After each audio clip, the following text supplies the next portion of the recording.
నాయకుడైనటువంటి జగన్మోహన్ రెడ్డి గారి పత్రిక అయినటువంటి సాక్షి పేపర్ ఈరోజు ఏదో అలజడి సృష్టించాలి తెలుగుదేశం పార్టీలో అని చెప్పి కుట్ర పన్ని ఈరోజు ఒకటి రాయడం అనేది వాళ్ళ విఘ్నతకే వదిలేస్తున్నాను. ఈరోజు నేను అధ్యక్షురాలిగా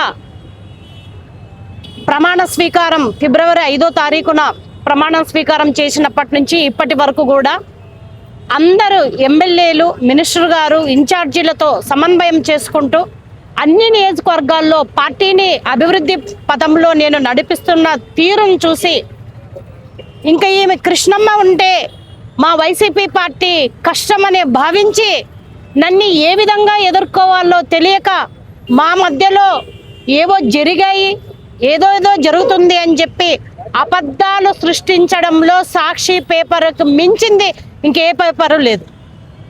ఈరోజు సాక్షి పేపర్లో ఉన్నటువంటి వాళ్ళని, అదేవిధంగా జగన్మోహన్ రెడ్డి గారిని, అదేవిధంగా భారతి గారిని నేను సూటిగా ప్రశ్నిస్తున్నా. అమ్మ, ఒక ఆడపిల్ల జిల్లా అధ్యక్షురాలై వచ్చిన తర్వాత మేము చేస్తున్నటువంటి పార్టీకి డెవలప్మెంట్ని చూసి తట్టుకోలేక ఈరోజు ఈ రకంగా మీరు రాస్తున్నారే, మీకు ఏదైనా నిజంగా ఆధారాలుంటే చూపించండి. ఆధారాలు లేకుండా మా పార్టీ బలపడుతుంది, మా పార్టీ ఎందుకంటే స్థానిక సంస్థల ఎలక్షన్లు 1 మంత్లో ఉంది. స్థానిక సంస్థల ఎలక్షన్లో మేమందరం కూడా కలిసికట్టుగా పనిచేసి విజయపథంలో ముందుకెళ్లాలని ప్రతి ఒక్కరూ శ్రమిస్తున్నాము. వాటిని ఏ విధంగా ఎదుర్కోవాలో తెలియక ఇలాంటి దొంగ దెబ్బలు తీయడం అనేది మంచి పద్ధతి కాదు. సాక్షి మీడియాకి నేను ఛాలెంజ్ చేస్తున్నా, నిజంగా దమ్ము ధైర్యం ఉంటే నువ్వు నీతి నిజాయితీగా రా. ఇట్లా దొంగ వ్యాపారాలు మీరు చేయొద్దండి, దొంగ వ్యవహారాలు చేయొద్దండి.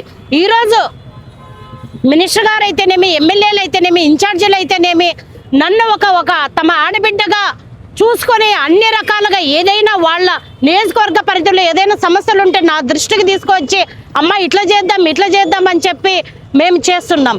అదేవిధంగా మనం చూస్తున్నాం, నేను అధ్యక్షురాలి పీఠం ఎక్కినప్పటి నుంచి ఇప్పటి వరకు చంద్రబాబు నాయుడు గారు, గౌరవ ముఖ్యమంత్రి వర్యులు, అదేవిధంగా గౌరవ మంత్రివర్యులు నారా లోకేష్ అన్న ఈ కర్నూలు పార్లమెంటు పైన ప్రత్యేకంగా దృష్టి పెట్టి పార్టీని అదేవిధంగా ఇక్కడ డెవలప్ చేయాలనే లక్ష్యంతో పనిచేస్తున్నాము.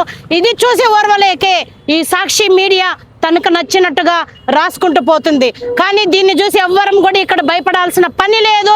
మా కార్యకర్తలకు, అదేవిధంగా నాయకులకు, అదేవిధంగా ఎమ్మెల్యేలకు, ఇన్ఛార్జీలకు తెలుసు, నేనేంటో తెలుసు, నేను ఏ రకంగా పనిచేస్తున్నానో తెలుసు. పార్టీ కోసమే ఈరోజు పనిచేస్తున్నాను కాబట్టి పార్టీ నన్ను ఈరోజు అత్యున్నత స్థానంలో కూర్చోబెట్టింది. ఇదే మీరు చేసే దొంగ వ్యవహారాలు జగన్ గారిని, అదేవిధంగా సాక్షి మీడియాని నేను గట్టిగా హెచ్చరిస్తున్నా. మీరు రాజకీయంగా రావాలంటే రాజకీయంగా రండి, ఇలా దొంగ వ్యవహారాలు మాత్రం చెయ్యొద్దండి. మేమందరం కూడా కలిసికట్టుగా ఉన్నాం. అది చూసి తట్టుకోలేక, అది చూసి ఓర్వలేక ఈరోజు నా మీద కుట్రలు పన్నుతున్నారు. నా మీద ఒకటే కాదు, ఈరోజు యావత్ కర్నూలు జిల్లాలో ఉన్నటువంటి మహిళల మీద కుట్రలు పన్నుతున్నట్టు లెక్క.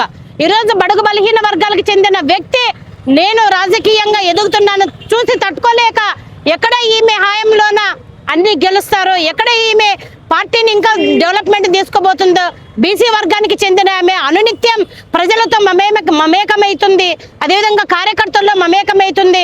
మా తెలుగుదేశం పార్టీలో ఉన్నటువంటి ఎమ్మెల్యేలు, ఇన్ఛార్జీలు అందరినీ కూడా ఒకటి చేసింది అని చూసి తట్టుకోలేక కొంతమంది ఈ కుట్ర పన్నారు.